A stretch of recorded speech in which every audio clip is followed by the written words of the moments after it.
தமிழக பாஜகவின் புதிய தலைவரை தேர்வு செய்ய வரும் 17ஆம் தேதி சென்னை வருகிறார் தேர்தல் பொறுப்பாளர் கிஷன் ரெட்டி. வானதி ஸ்ரீனிவாசன், நயனா நாகேந்திரன் பெயர்கள் பரிந்துரை செய்யப்பட்டிருப்பதாகவும் தகவல்.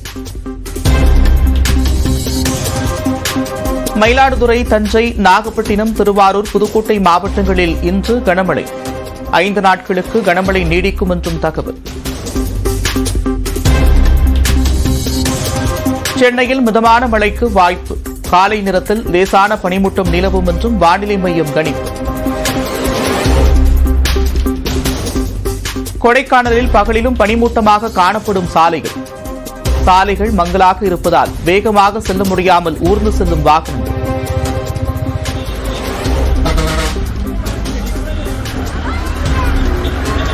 காலை 10 மணி முதல் மதியம் 2 மணி. மகரவிளக்கு பூஜையொட்டி சபரிமலையில் அதிகரிக்கும் பக்தர்கள் கூட்டம். 11 நாட்களில் 10 லட்சத்திற்கும் அதிகமானோர் சுவாமி தரிசனம் செய்திருப்பதாக தகவல்.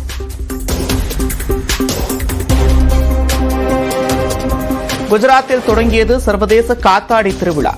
தொடக்க விழாவில் களைகட்டிய கண்கவர் கலை நிகழ்ச்சிகள்.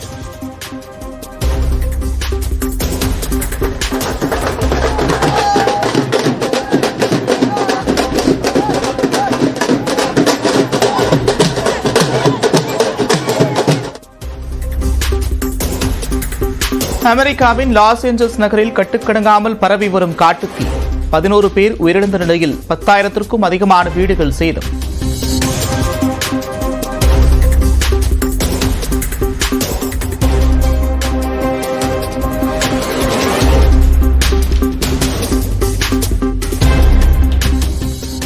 கலிபோர்னியாவின் லாஸ் ஏஞ்சல்ஸ் பகுதியில் காற்றின் பலம் மேலும் அதிகரிக்கும் என்று கணிப்பு. 1.5 லட்சம் பேர் வீடுகளை விட்டு வெளியேற உத்தரவு.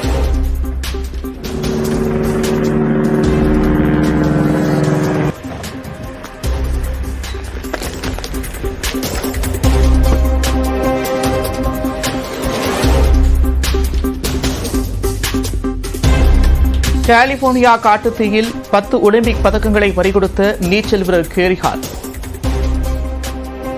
உலகமட்ட அழிவை விட கொடுமையான காட்டுத்தீ இருப்பதாக வேதனை.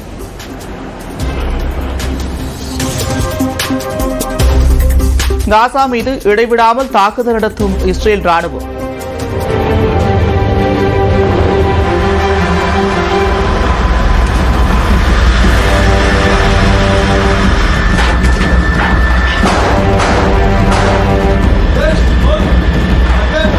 மனிதாபிமான உதவிகளையும் தடுத்து வருவதால் உணவுக்கு அல்லல் படும் மக்கள்.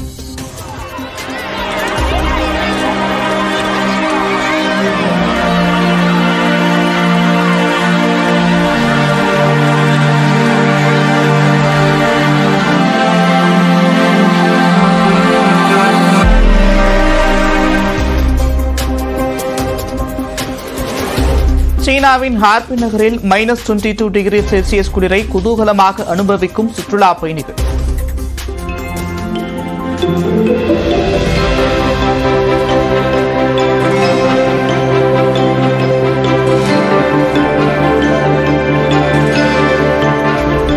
உறைந்து போன உணவுப் பொருட்களை உண்டு உற்சாகம்.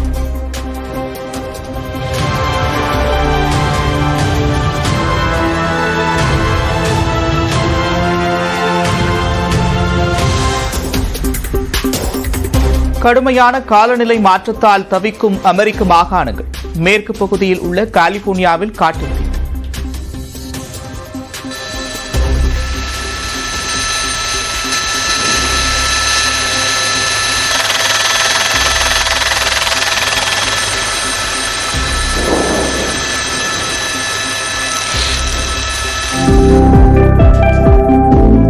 தெற்கு பகுதியான டெக்சாஸில் கடுமையான பனிப்பொழிவு.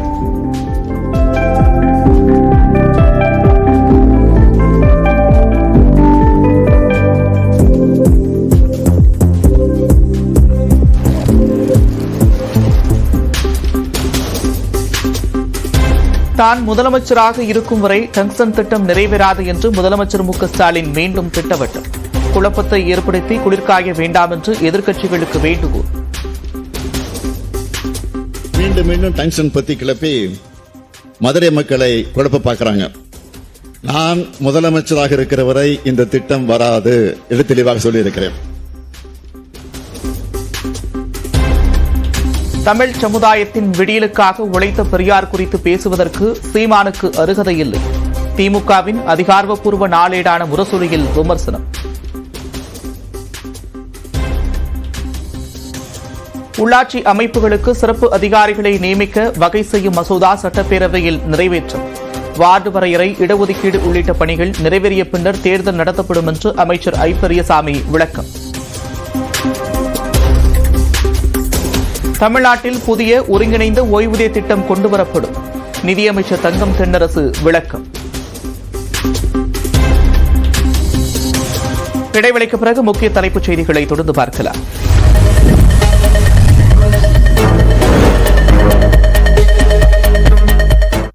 உங்கள் லெஜெண்ட்ஸ். ஈரோடு கிழக்கு தொகுதி காங்கிரஸ் எம்எல்ஏவாக இருந்த EBKS இளங்கோவன் உடல்நலக்குறைவால் உயிரிழந்ததை அடுத்து பிப்ரவரி 5ஆம் தேதி இடைத்தேர்தல் நடைபெறும் என அறிவிக்கப்பட்டுள்ளது. இதில் திமுக போட்டியிடும் என்று காங்கிரஸ் மாநில தலைவர் செல்வ பெருந்தகை நேற்றிரவு அறிக்கை வெளியிட்டார். இந்நிலையில் திமுக சார்பில் VC சந்திரகுமார் போட்டியிடுவார் என்று அக்கட்சியின் தலைவரும் முதலமைச்சருமான MK ஸ்டாலின் அறிவித்துள்ளார். வேட்பாளராக அறிவிக்கப்பட்டதும் நியூஸ் 18 தமிழ்நாடு தொலைக்காட்சிக்கு தொலைபேசி மூலம் பேட்டியளித்த அவர், மகளிர் உரிமை தொகை போன்ற திட்டங்கள் திமுகவிற்கு மாபெரும் வெற்றியை தேடித்தரும் என்று கூறினார். இது திராவிட முன்னேற்ற கழகத்திற்கு கிடைத்திருக்கின்ற ஒரு மாபெரும் வாய்ப்பு. அந்த வாய்ப்பை கண்டிப்பாக மிகப்பெரிய வெற்றிக்கான வாய்ப்பாக மாற்றி அடுத்து வருகின்ற 2026 சட்டமன்ற தேர்தலுக்கு இந்த தேர்தலுடைய முடிவு ஒரு முன்னோட்டமாக இருக்கும் என்பது மட்டும் நிச்சயமாக என்னால் சொல்ல முடியும். திமுகவின் கொள்கை பரப்பு இணைச் செயலாளராக உள்ள சந்திரகுமார் கடந்த 2011 சட்டமன்ற தேர்தலில் ஈரோடு கிழக்கு தொகுதியில் தேமுதிக சார்பில் போட்டியிட்டு வெற்றி பெற்றார். இதனைத் தொடர்ந்து 2016 சட்டமன்ற தேர்தலில் மக்கள் தேமுதிக என்ற அமைப்பு தொடங்கி திமுக கூட்டணியில் உதயசூரியன் சின்னத்தில் போட்டியிட்டு சந்திரகுமார் தோல்வியடைந்தார். இந்நிலையில் 2021 சட்டமன்ற தேர்தலில் காங்கிரஸ் கட்சிக்கு ஈரோடு கிழக்கு தொகுதி ஒதுக்கப்பட்டதால் சந்திரகுமார் போட்டியிட வாய்ப்பு கிடைக்காதது குறிப்பிடத்தக்கது.